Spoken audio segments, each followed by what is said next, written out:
Side of this hill doesn't look that steep until you go like that. A truckload, so 150, our truckload of lambs going on Tuesday. Really sore, so I'll have to put her on the trailer, I'd say. You didn't bite, you wouldn't have to wear it. Jill the potty, hey?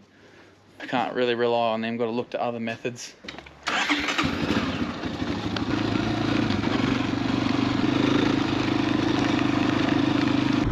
Well, good morning everyone. What's going on? This morning I'm just shifting these AIUs into their paddock.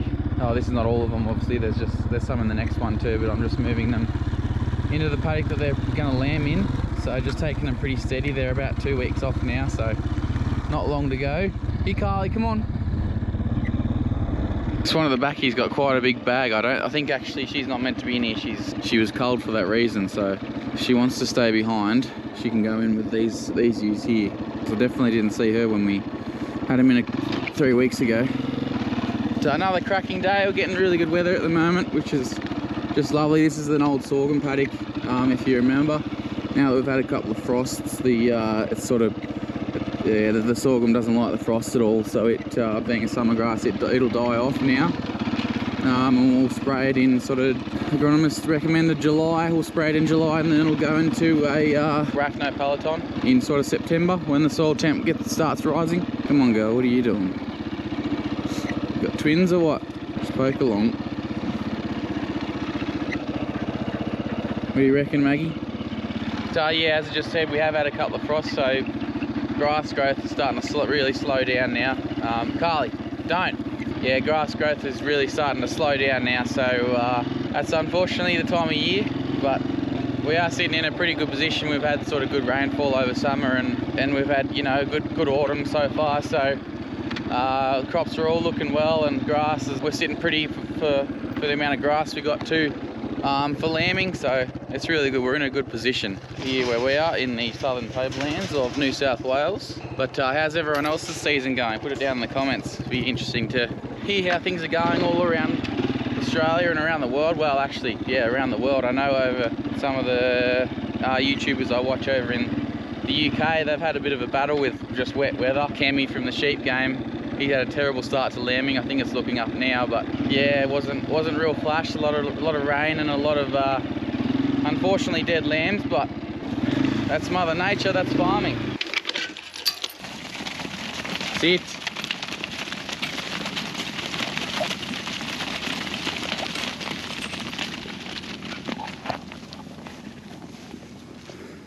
Few fat mamas.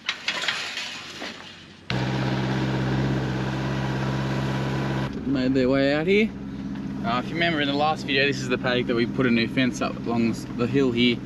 I just got to go and patch up a corner here where it joins onto the old fence, to the other fence, and then these girls will be fully contained in here. There's a mountain of feed in here, which is good. I think there was about 78 or 80 out of the 110 that we AI'd that were in lamb, so that's a good percentage. Happy with that.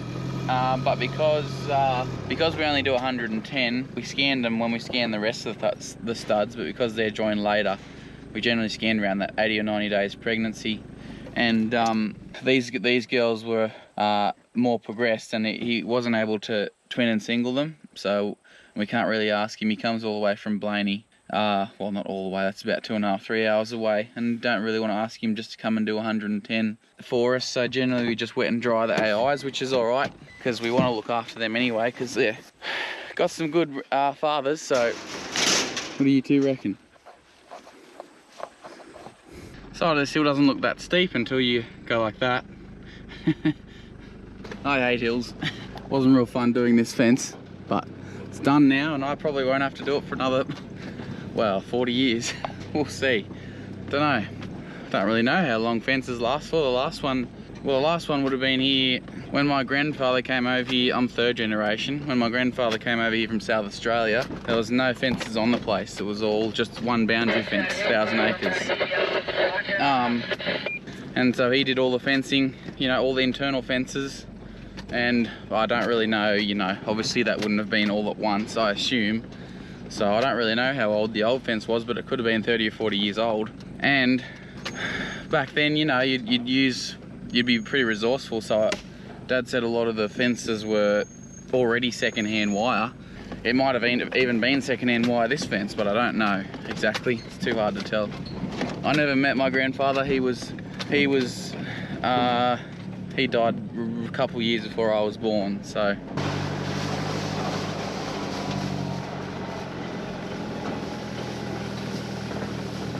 Next on the job list, Dad has got a bit of about 12 hectares to sow, about half an hour away from here, or probably not that far, it's probably about 25 k's away. So I just got to get tractor and seeder shifted over there. Dad's doing that, so just putting this on the truck here.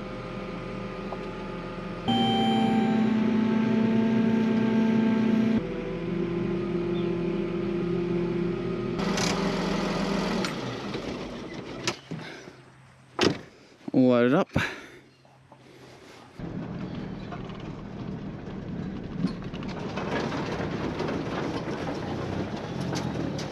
Well, morning everyone.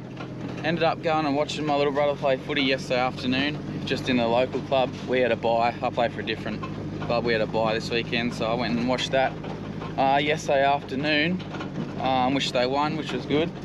But I've just come out here this morning to put some lick out for these lambs that are on this wheat. Which you can see, oh, it's a bit rocky here, you can see, but the rest of the paddock, it's poking along nicely. There's plenty of feed here for them, and the lambs are starting to really round up now, which is good. I think I may have mentioned it, but we've got a truckload, so 150, our truckload of lambs going on Tuesday. Today's Sunday, going to Southern Meats, so they're contracted at $6.50 a kilo, $6.50 a kilo. So we probably won't, these are the smaller ones, the bigger ones are at home that you saw a couple videos ago, so I'll get most of them from there. But no, it's good to see these lambs doing really well. All finished by the look of it.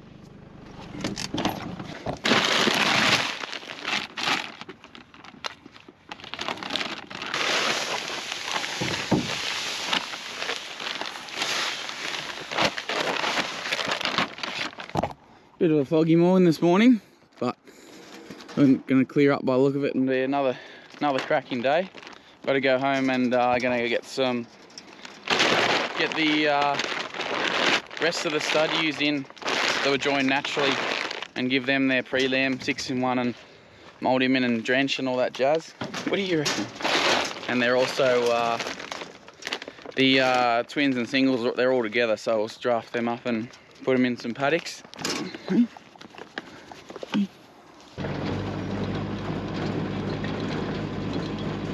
Here it comes.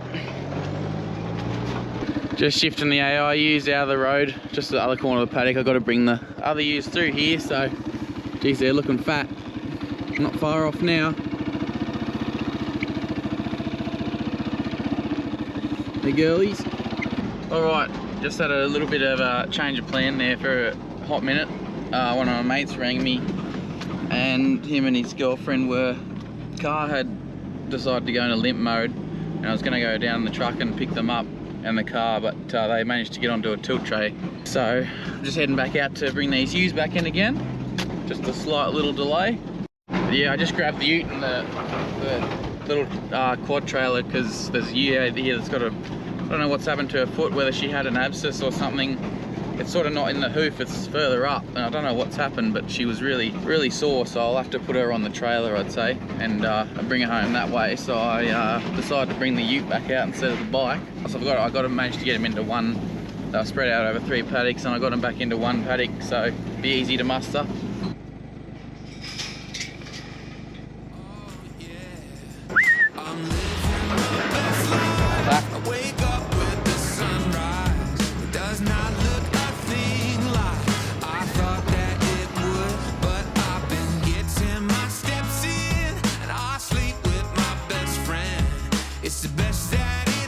Looks like there's one ewe that should be in with these AI ewes in there, just one by the look of it. She must have been missed, because when we put the cover rams out with them after AIing them, obviously put a harness on the ram, and then I pulled out, then gave them, 4 weeks and pulled them out.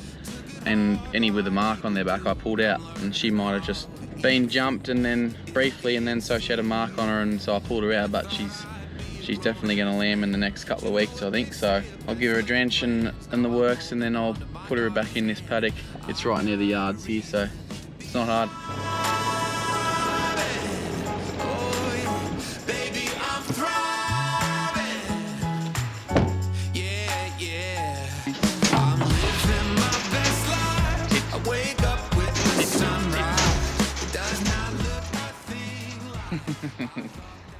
Well, you shouldn't bite. You didn't bite, you wouldn't have to wear it.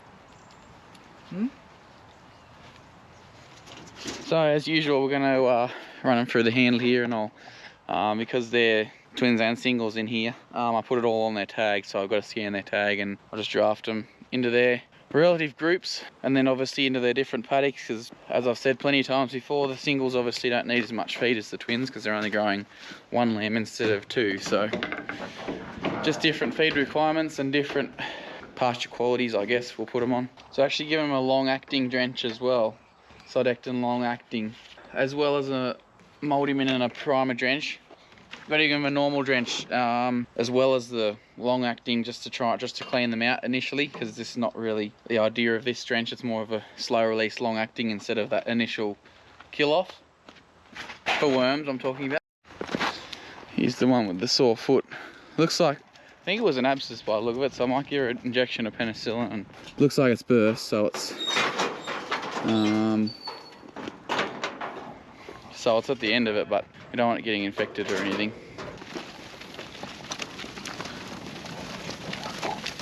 Sit. A few crossbred lambs we've got to get out.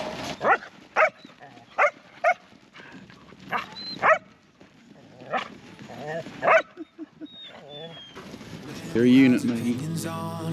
Dude, buddy. Among other things, I used to think I missed the road. You haven't been. Crushing fame and sold out shows. I just sing head shoulders.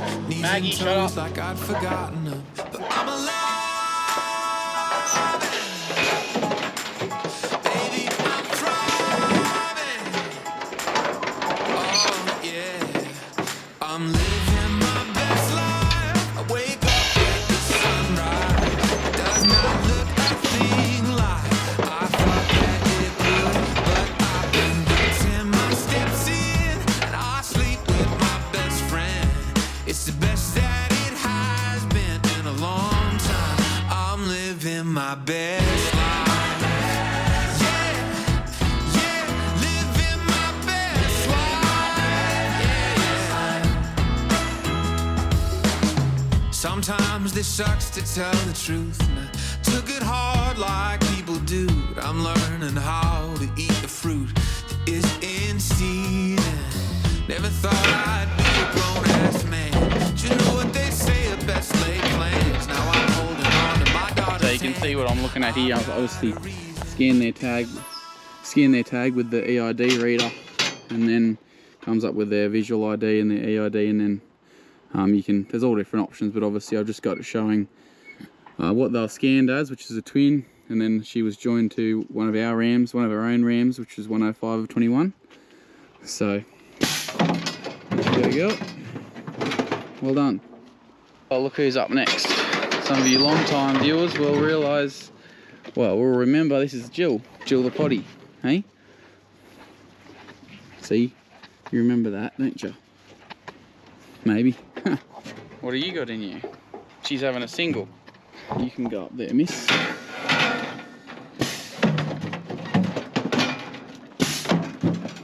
There you go, girl. Right, now I've just got to find that one that looked like was an OI one, put her back out with the rest of them, and then we can take these other ones away. So we don't usually use that Sodectin long acting generally, just because a bit skeptical of its effectiveness.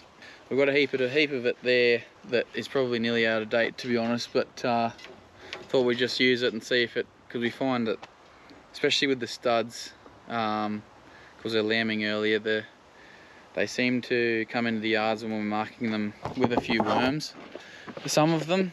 So just try and get a bit more coverage and see if it helps get stronger lambs as well, obviously, because mum's doing better. We'll see. I think we're going to have to start selecting for, you know, ewes that have a stronger worm resistance. We do a little bit anyway, but really need to start going a bit harder because there's no new drenches coming anytime soon, so we're sort of stuck with what we got for a long time yet. I can't really rely on them, got to look to other methods. Obviously grazing rotations and stuff is a big part of that, and I'm getting better at it, but I am getting better at it.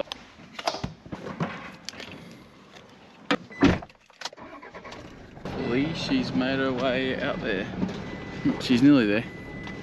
Off you go, girl. Back with your mates. Oh, I shut that gate. That's handy.